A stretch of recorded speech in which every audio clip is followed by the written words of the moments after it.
And with that, I am happy to give the floor to OsloMet team to present today on the topic of elephant in the room, the plastic elephant in the room, and launch a conversation on overproduction and increase of plastic fibers in fashion. The floor is yours. Thank you so much, Katja.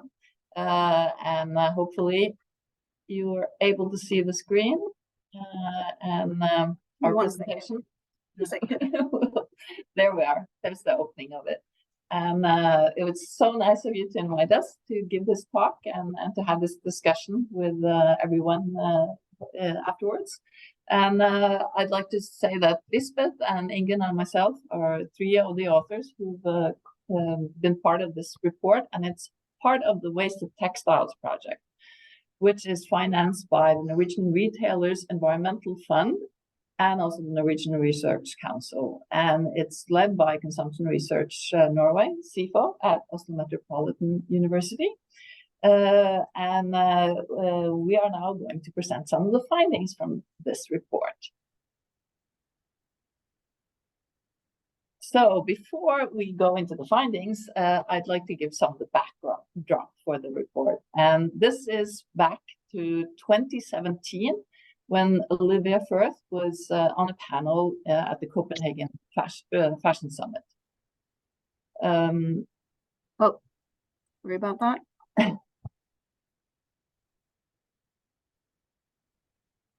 Are we back? Yeah. We're back. We're back. And Helena Helmersson, who is the CEO of who is the CEO now of H&M, was on the same panel as Livia Firth was. And Livia Firth asked Helena a very direct question. She said, "Why do you have to come out with these new collections all the time?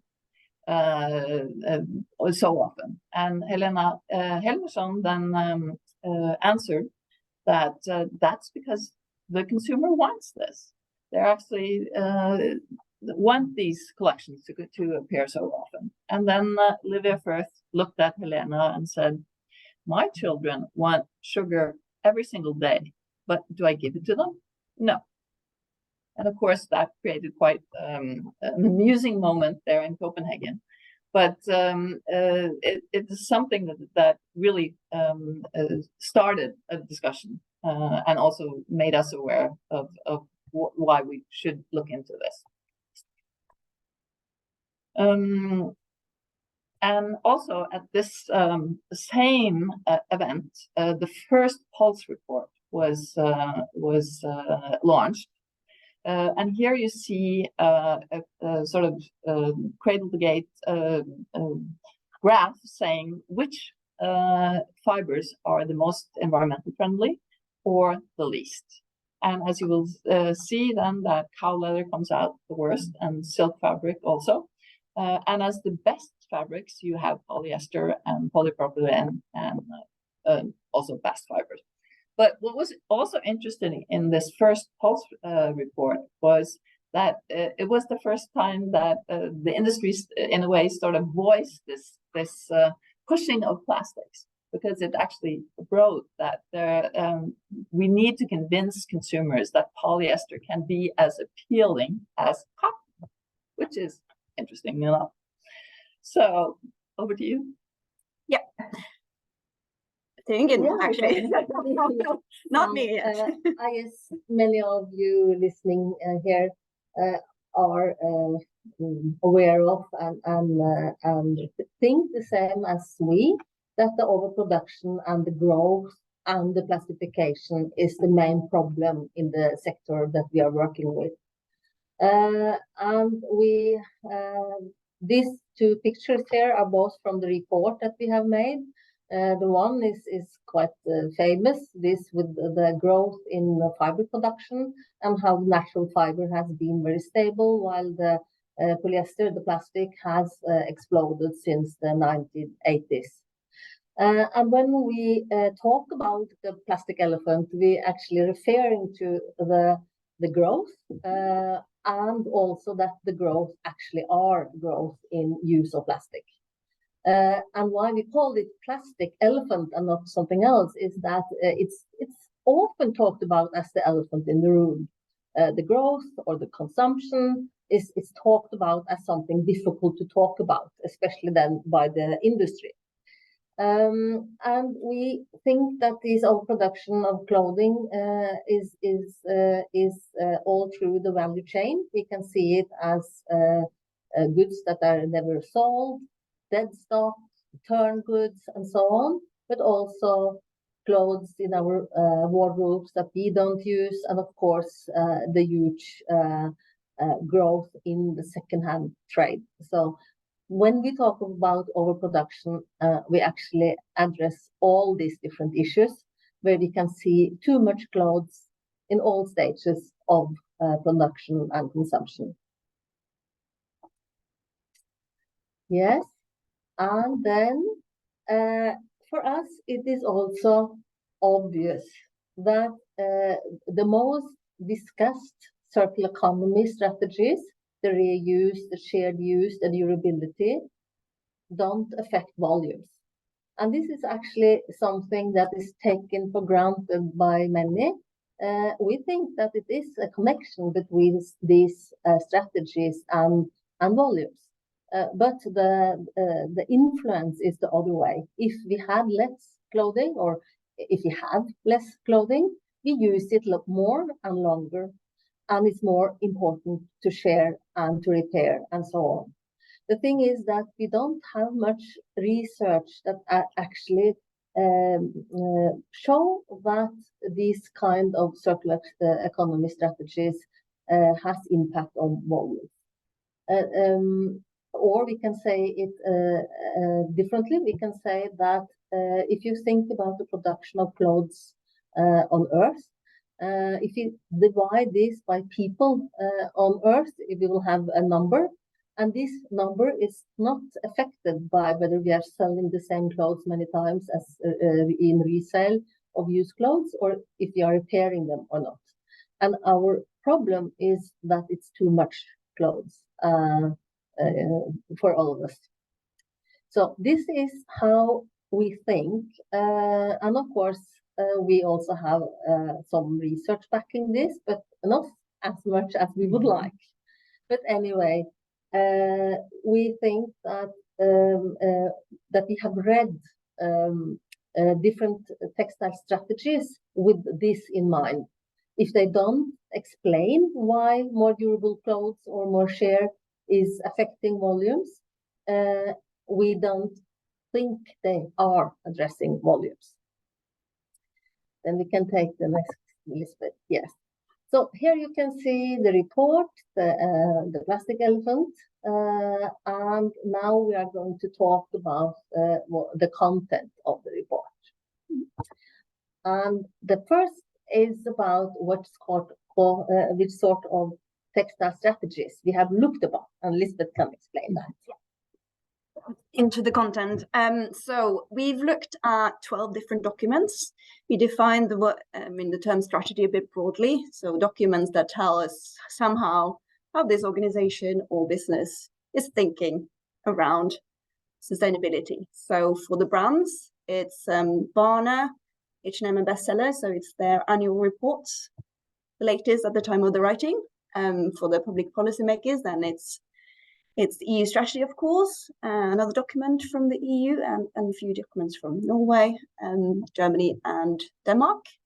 And then the industry organizations, we've chosen the largest ones that are most influential, that also have a finger in the game with the policy makers. So obviously we are based in Norway, so these are strategies that affect the Norwegian sort of market. But then again, Bestseller and H&M, they're big in Norway, but they're big abroad as well. So, and the other organizations are also global, so they should have some validity outside of Norway. And what we did was ask a few questions of these strategies, 4 to be exact. We started with this first question, a 2-part question actually. So first we wanted to know whether they think of growth or the overproduction itself as a problem.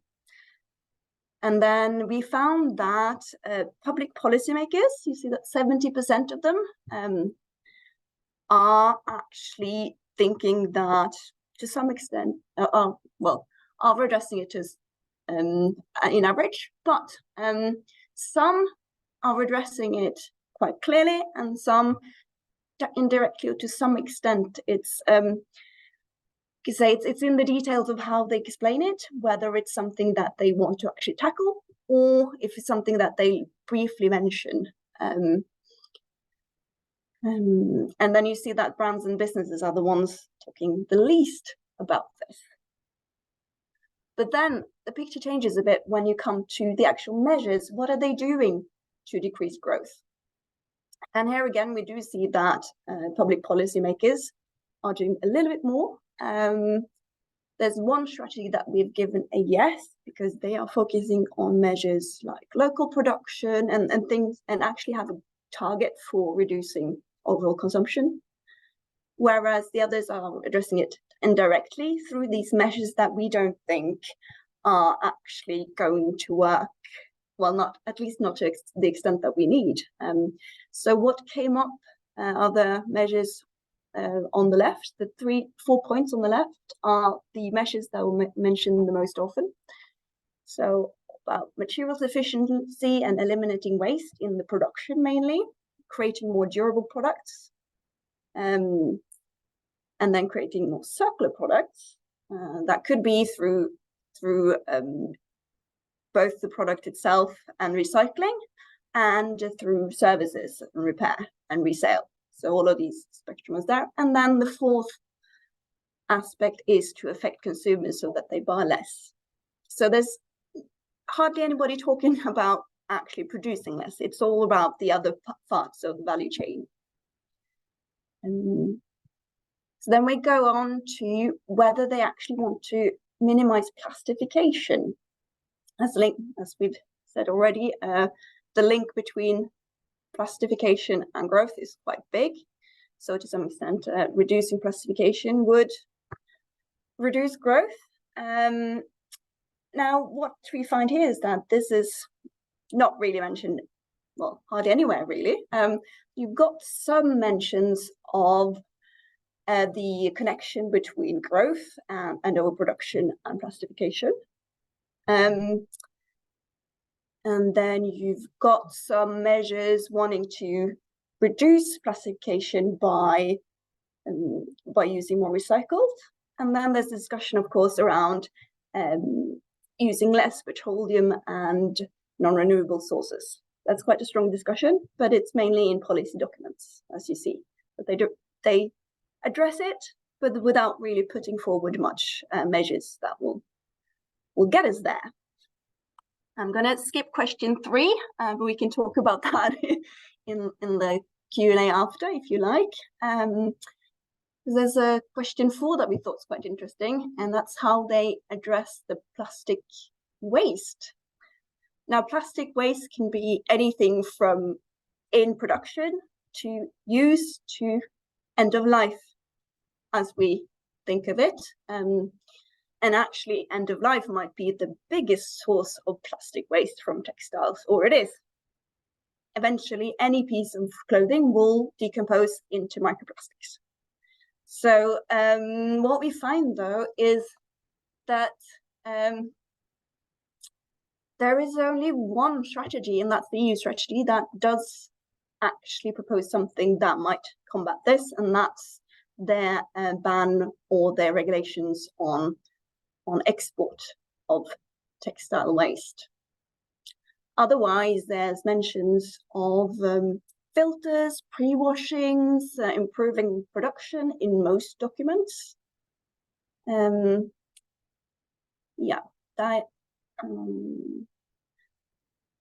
So in a sense, except for that one document, the things that I mentioned are quite similar. Yeah. Right. Yeah. Okay. Yeah. That was a brief recap. As you have heard, the 2 biggest problems we have, the overproduction and the plastification, are really not addressed. And this is a problem especially because the EU strategy is in a way the most ambitious we have seen for a very long time. And we think it is a problem that this strategy that is everybody thinks about as ambitious doesn't address the two main problems of the sector. And on the other hand, it is a lot of different things that are going on.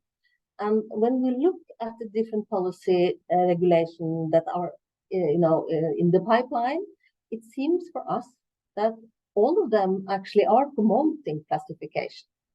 And we'll try to explain that a bit. The first is this focus on durable products. The longer-lived products, durability. And then it is a fact that plastic are much stronger than natural fibers. So the more you want durable products, the more plastic you get. And the problem with plastic is actually that it is so durable. We don't get rid of it.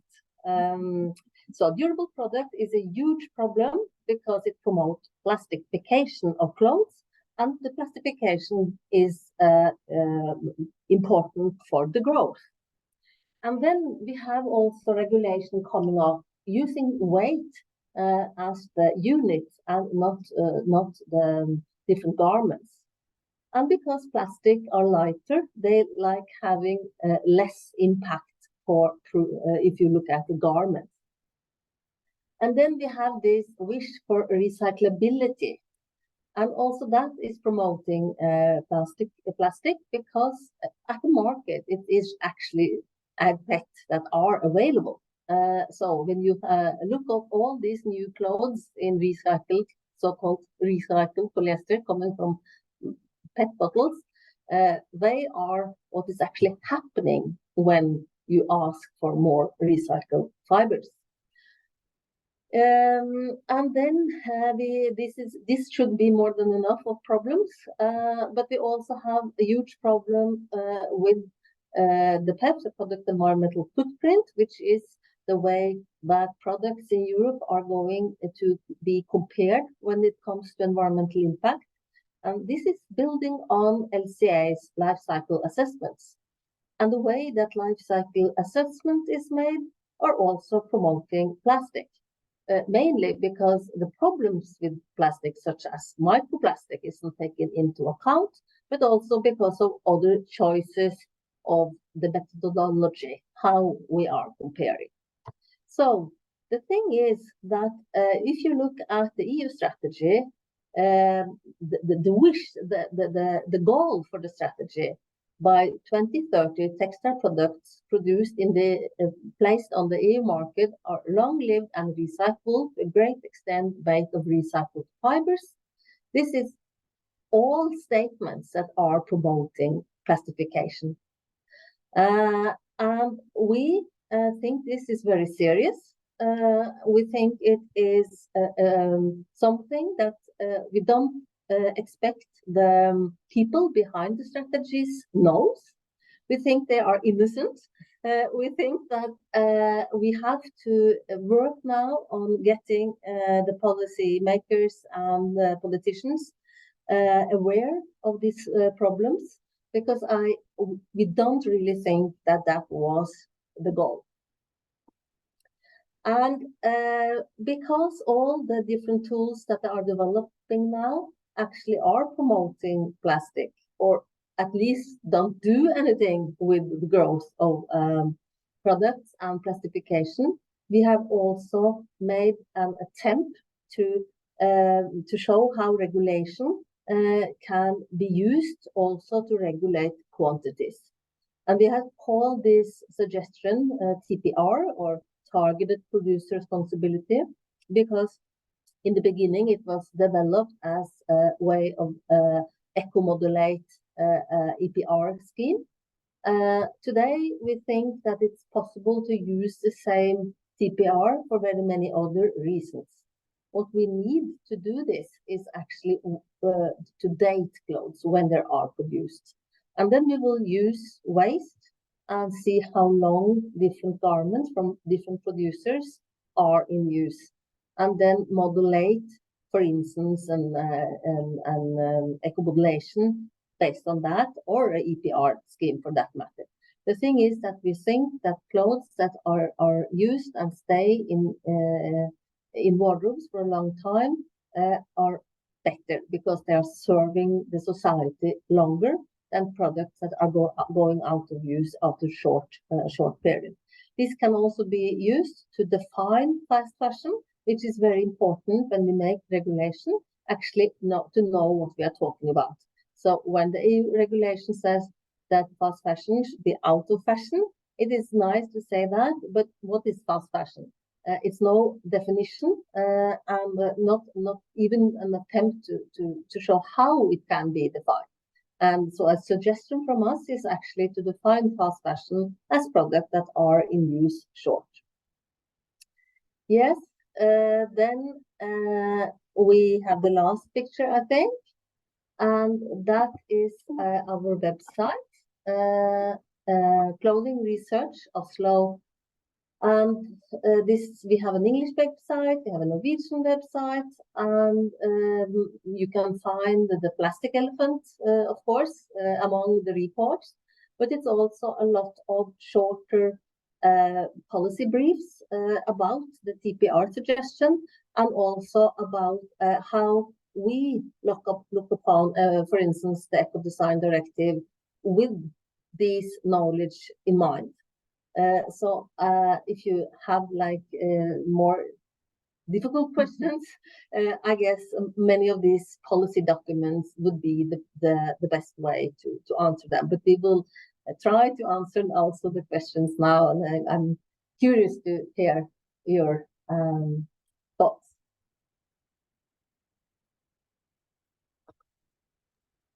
Thank you so much.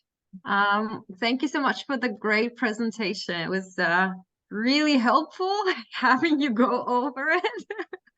Now I read the report, of course, and I was really interested, but I was looking forward to this more in-person exchange when you talk us through the results. We have a few questions in the chat, but I would like to say, so now we are opening up the floor for your comments and your questions. There's a lot to discuss. Usually the way we work is if you have a question or comment, please raise your hand, and then Zoom does me a favor by scheduling everybody in the order as you have raised your hand. And then I will just give the floor to everybody who has questions. But meanwhile, maybe I will start by reading a few questions from the chat. Bear with me. So Charles Ross is asking, why is there no addressing of the cellulosic problem when you bring up the plastic waste? There was the seas contain more cellulosic fibers than synthetic. Apparently synthetic textiles break-offs are down the list, as there is more car tire dust and paint fibers in the oceans than synthetic textile microfilaments. Anyway, is the bigger problem with these fibers just that they act as a carrier for the dodgy chemicals in the water to enter the food chain? Top 5 being PCBs, PFCs, DDTs, pesticides, and herbicides. The latter 3 all extensively used in agriculture. Even this problem is just number 3 of the oceans, the top 2 being temperature warming and CO2 release and overfishing. Would you guys like to respond to this one? Well, that was a very long question, Charles. Not quite Comment. sure which end to start it. But you mentioned also the cellulosic fibers, of course, but there's a lot of history behind us in use of textiles. I can probably go back not only 100 years, but several hundred years to look at that. But there's still ongoing research on this, and I don't think the final answer is actually on this. And of course, the synthetic fibers were developed mainly from after World War II, so that there's a lot of catching up to do here. But you could also say that for us, it is important to talk about the growth of use of fibers and production of textiles. And this growth wouldn't be possible without the plastification. So for us, the plastification is important to address, even though plastic and natural fibers have been the same when it comes to environmental impact. The way we have been working with this is to see the plastification and the growth as two like sides of the same tendency, and overproduction of clothes. And because of this, it is for us important to discuss the plastification. When it comes to whether the synthetic fibers and natural fibers in the ocean is as dangerous for the environment there, we don't go into that discussion. It's also a discussion about use of synthetic material in natural fibers. So it's kind of a huge question.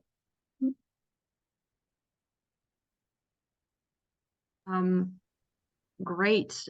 Yeah, I think that the question of pollution of oceans with microplastics is just one of the, one element, one small fragment of such a complex, bigger picture of the impacts of synthetic fiber use, which is quite a lot in the media right now, but it's definitely not the only one. We also have an op-ed about exactly this question. So if you are interested, you can also look at our website. We have like other resources, it's called, and then we have the op-eds together. And one of them are actually discussing exactly these questions, and also the claim that natural fibers in the oceans are as dangerous as synthetics. So you can see. Fantastic. Ingun, if you guys could share the link by any chance, that would be helpful. And while you're doing this, I have another question for you from the chat. So it's from Peter Goris. Do consumers know that they're buying plastic clothes? It usually doesn't mention plastic on labels. How many consumers associate polyester, nylon, lycra, etc. as plastic materials? We have a great answer from Helen on this, but I would love to hear from you. Yeah, it's a good question, and we don't have many, research giving an answer. What we know in general is that consumers know very, very little about clothing, and also that the labelings aren't understood. And the problem isn't not only that they don't know necessarily that the polyester is synthetics, but also or plastic, but also that what is all the others. So yes, we don't think that consumers know this, and it's also actually why we are talking about this as plastic and not synthetic fibers, because we think it is important to have the discussion about plastification in textiles together with the discussion about plastic problems overall. And also some countries like France has made, a big step towards making this clearer with labeling saying containing plastics. And we know that consumers in general, at least in Norway, where we have the research, think that natural fibers are better for their health and for the environment.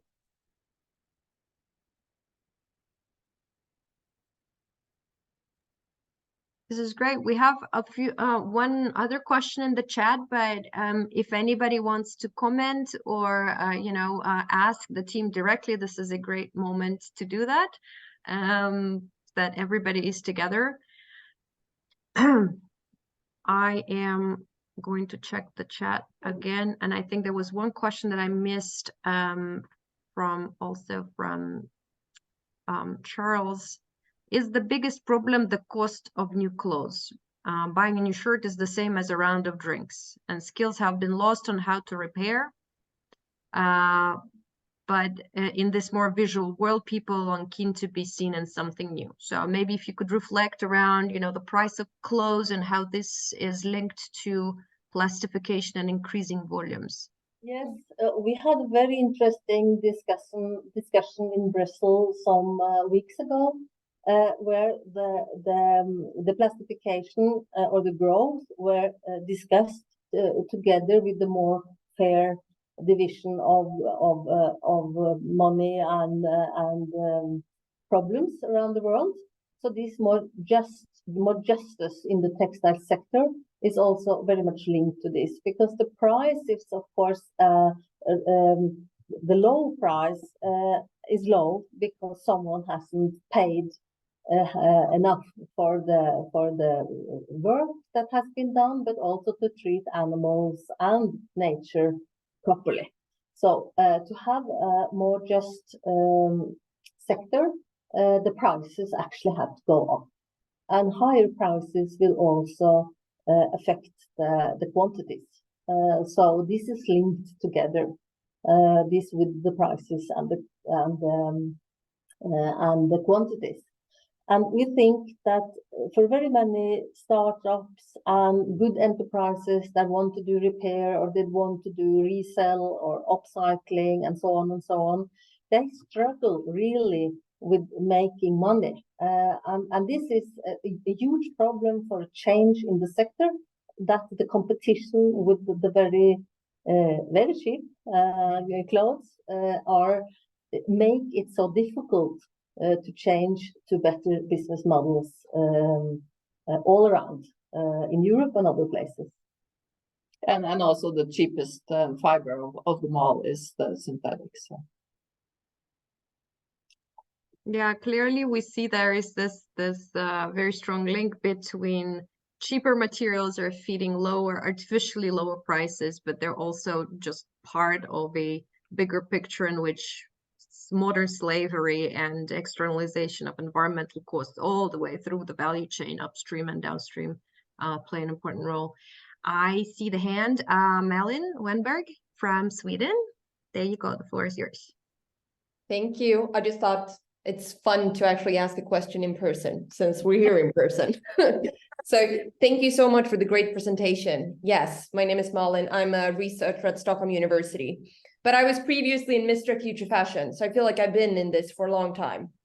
And I think it was really interesting, like how you, like the quote from the European Commission and about like this recycling bias that's been going on forever, it seems like. And I was just wondering if you could maybe develop on that thought a little bit, because I mean, I know there are some great LCAs. Well, I've been in the LCA industry or side of the business for a long time as well. And I know some of my former colleagues have written, for example, an LCA on recycling and why that is not the way to go, basically. So I know there are some good like LCA results pointing to the fact that we shouldn't have this recycling bias, but could you maybe elaborate on that a little bit? Because it's a super interesting note in this. Yes, thank you, Malin, and of course you're right. I think this with the recycling being such a, like the first everybody interested in circular economy is like gripping. It's a problem because sometimes it makes a lot of problems, sometimes it solves problems. It depends on very many different things. But now it seems for me that for instance, in the EU strategy and other strategies, it's like we are now going to produce clothes that are better for recycling. And that is like making clothes better for recycling, not starting to make clothes better to be used. And so it's like, making a jump and forgetting that, for instance, polyester wool blend sock it is warm and durable, while a wool sock is warm and a polyester sock is durable. So it's like we like maybe polyester wool socks because we like them to be both durable and warm. So this with monomaterials, yeah, of course it can be good, but it's like that the use of clothes are forgotten in the discussion, and that it is the recycling that are the most important part of the whole value chain. And that is when we don't know when recycling actually is demanding more resources than new fibers. And it's also, I think, a discussion that we haven't done in the report, but I think it's quite interesting, and that is today the polyester production is huge in China, and it has been a huge production of fibers. If Europe is going to produce a lot of recycled polyester, what about all the other polyester that also exists? Will it be even cheaper to buy polyester or recycled polyester? I mean, it's like solving a problem of too much with producing more seems to be a problem. And that is regardless of whether this new polyester is environmental less harmful than the old ones. When it comes to the natural fibers, mechanical recycling is of course making weaker fibers, and often also another fiber. I mean, recycled silk isn't silk or isn't the same silk, and chemical recycling of cotton and so on makes viscose. It doesn't make cotton. So it's like it changes the usability and strength also of the fibers, and it is a problem that the strategy doesn't discuss good clothes and usable clothes. Instead, they jump on this recycling that is so much a technical problem, and yeah. So that's my comment. Maybe you have others. Yeah. No, I saw there was a comment popping up in the chat that says there is also a point that the natural fibers have a limitation in their production. Like in India, we have 60% cotton, and it has its limitation on growth. So now the government is focusing on man-made fibers, and I think that goes to one of the core things. It's this idea that you can then continue business as usual, just a little bit better. You can still grow as long as it's recycled, so you don't really have to change the way of thinking more broadly. So yeah. Yeah, so it is like a sad story, but it's very seldom that anybody says that the waste hierarchy isn't valid. People in general say that the waste hierarchy is valid, but when it comes to actual politics, to prevent waste production is like falling out, while the recycling is getting all the attention. Sometimes a bit on reuse as well, but recycling is like the most discussion. It's the holy grail. The holy grail. Yeah. And it's sad. We don't know yet, but yes. So we agree with you, Malin.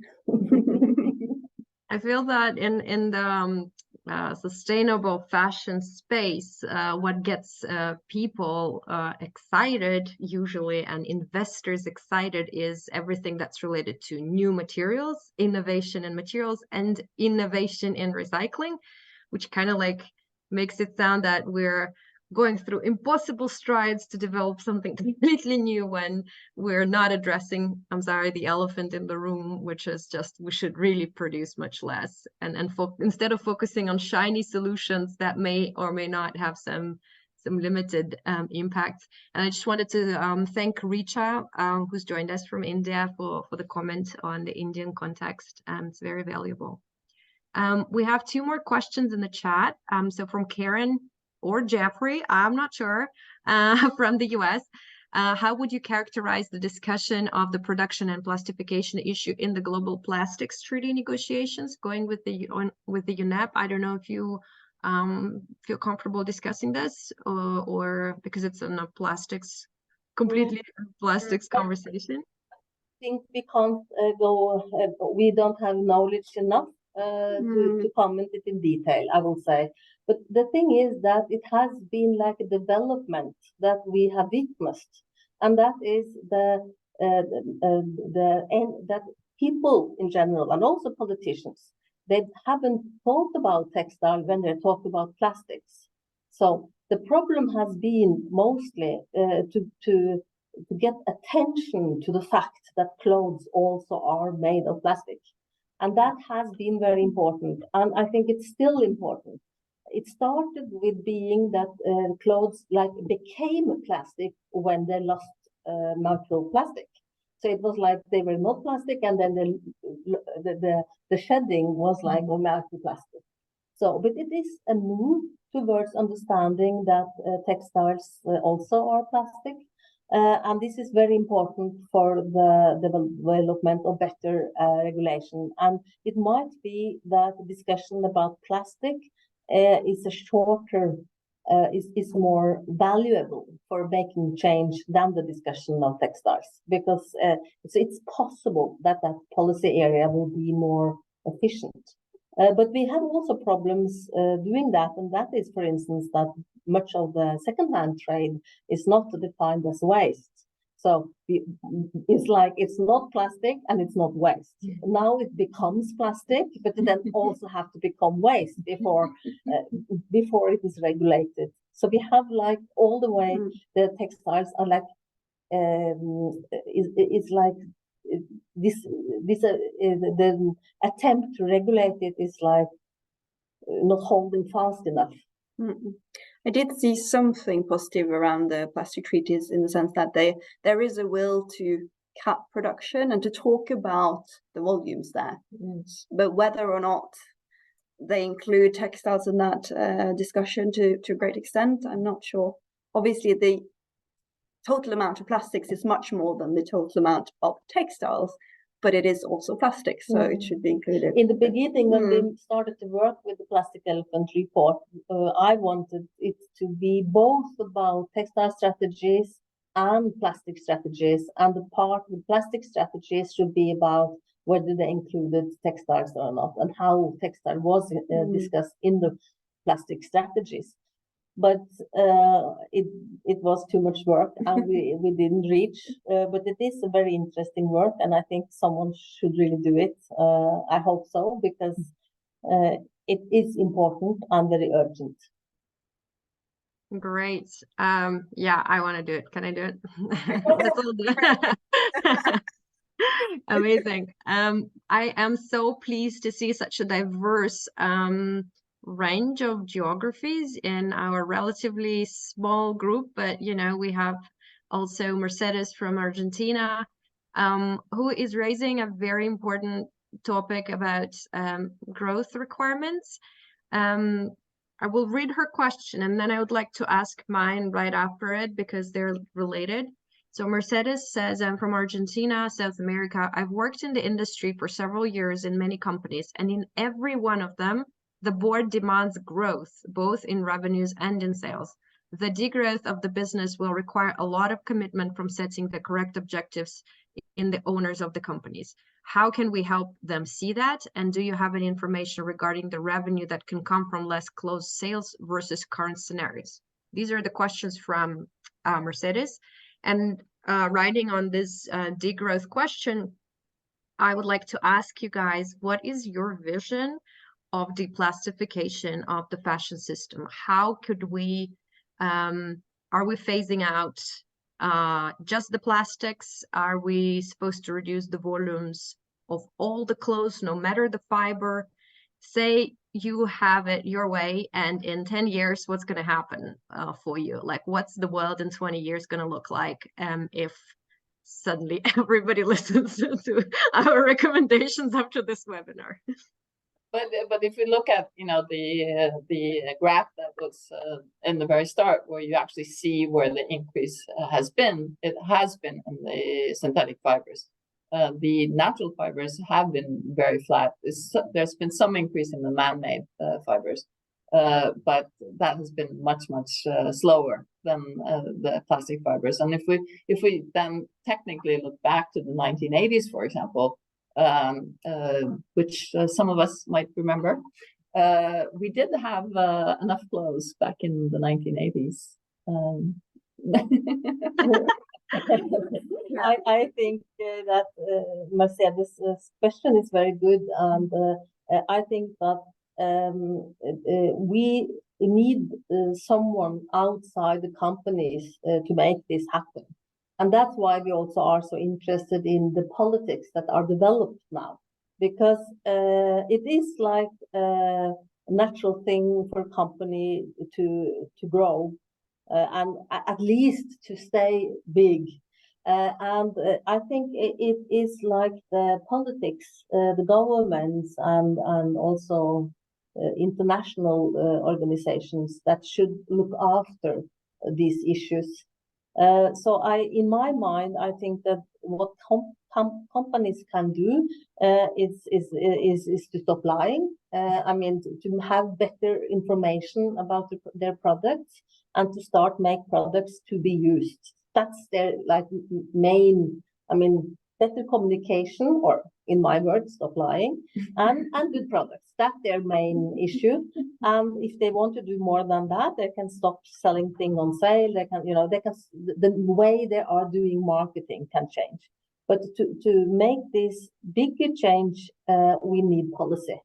I think that this policy, it might be that this justice is very important here, because if we had paid real salary for everybody and real good conditions for animals and taking care of the environment, water, the land, everything, we couldn't produce so much. And when it comes to your questions, Katja, in my mind, it is that we will be able to use up everything, that we actually are using things up. I mean, that we don't throw away usable things. And of course, that is why, what do I mean by that? Because through repair and also upcycling different way, it is possible to have things last very, very long. But I think today, we don't really need to repair anything, because it is so much that are produced all the time. So it's like we need to produce less also. So we need to produce so little that the things that are produced are taken care of. And that is, in my mind, the goal, that we can use up everything. Great. This is really helpful and very interesting. I'm just one last question we have in the chat from, I'll tell you in a second. Carolyn, who is asking that she says she heard different arguments about the role that plastic-based textiles may or may not play. Is there enough evidence and research showing the magnitude of negative impacts also in comparison with natural fibers, from environmental to product quality?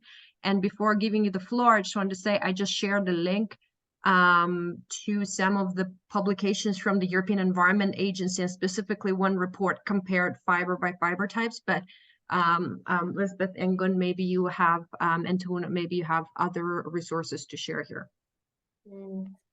The thing is that the question is actually impossible to answer, because it depends on how you are measuring and what sort of problems you are most interested in.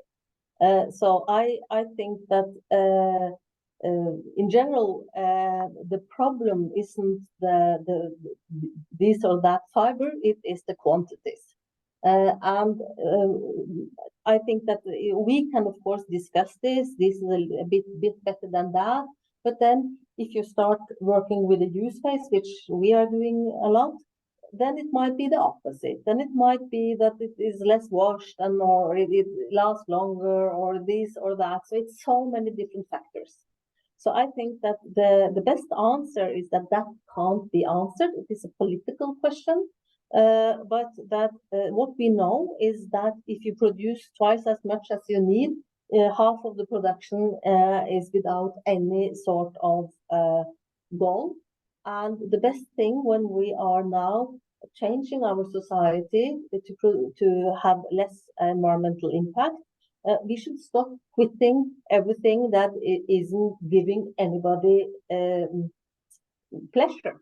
So it's like, instead of talking so much about this or that fiber, we should talk about quantities. And that seems to be contradiction to a report that is discussing plastic. But remember that our discussion of the plastic is actually because it is the plastic that are the driver for growth. It is the plastic that are growing.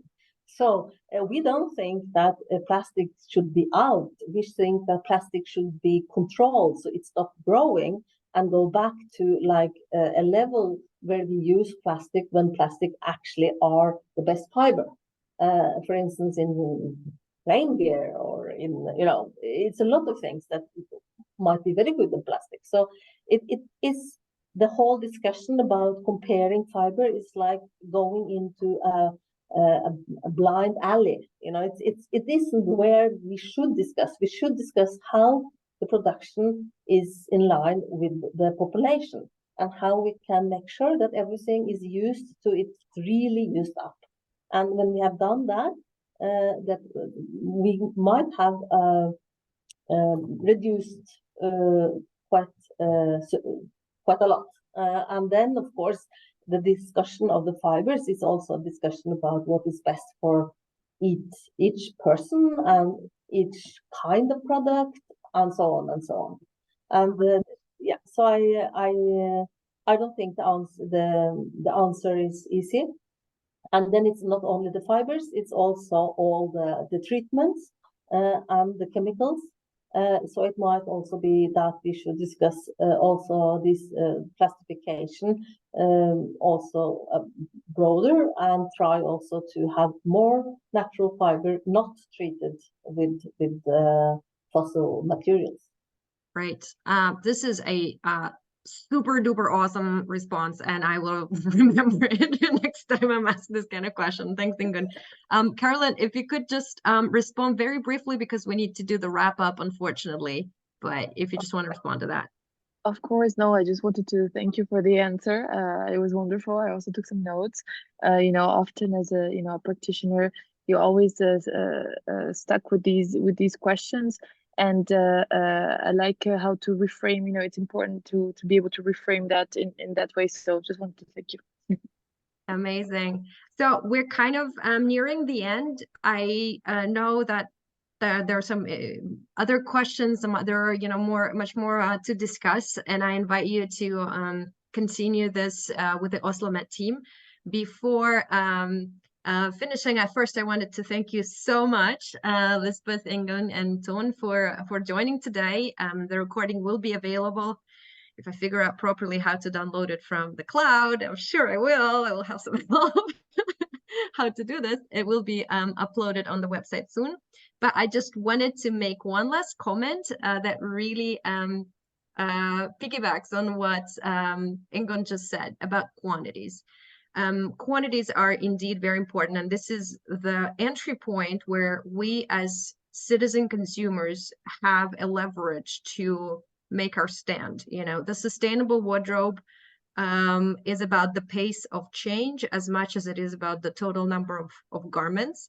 So together with Cosette Joyner Martinez, Mike Zauerwein, and Samira Iran from 4 universities, we are starting a new research project called the Joyful Closet. And we are looking for participants. And I would like to invite you to check out the website and join us. It will start in January and run for a year as a challenge in mindfulness and mindful consumption. And we will try to figure out the links, whether there are links between reduced or more mindful fashion consumption and well-being. The subscription period will be in December. I hope we will get, thank you so much, Cosette, for sending it. You can sign up, and the participants that we're looking for are people who already have the predisposition towards exploring more sufficient fashion consumption practices. So not necessarily someone whom we have to convince.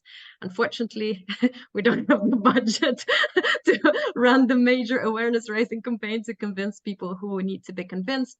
But it's for people who are already in the mindset, who are willing to establish more mindful relationship with their clothes. With that, I would like to thank everybody for joining, invite you to check out the website of the International Research Network on Sustainable Fashion Consumption. If you'd like to join, please do read the contact page carefully. There is an application form to join, and the general contact form is for journalistic inquiries, but not for joining. And with that, maybe a few last words from the OsloMet team, and that's it on my end. Yes, I would like to thank you, Tatja, for all the good work you do, and also for the network.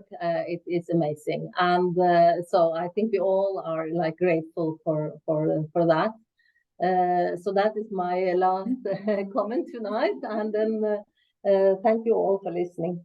Yeah, and hopefully some of you will also read the report then. Yes, everybody. Yeah, we're in touch if we can collaborate on fun stuff and get this discussion going further. Fantastic. Thanks, everyone. Have a nice rest of the day and the week. Bye. Bye.